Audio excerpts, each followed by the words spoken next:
I read an article about how technology is empowering students. Students are being asked to power down when walking into the classroom, as the article states.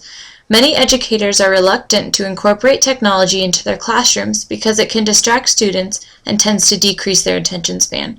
Although I agree and understand with many of the issues related to the incorporation of technology into the classroom, I think that the benefits outweigh the negatives.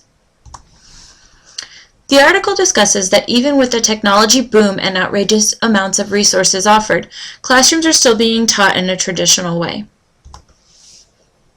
With technology, students can learn in many ways that make the most sense to them.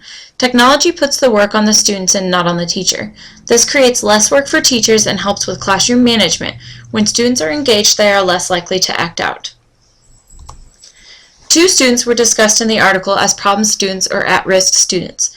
They struggle with paying attention, and one lacks fine motor skills needed for her to be successful. By providing a tablet computer with downloadable apps, she has become a hard worker and always participates in the classroom activities.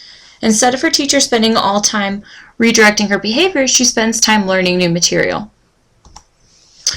When our students become adults, they will enter a work field much different than our own. They will be required to use social media, screencasting, video editing, and editing photos, and so much more. It is our job to prepare them for that point in their lives by introducing new learning techniques. I read a book called Never Work Harder Than Your Students, written by Robin R. Jackson, that gave me the best advice.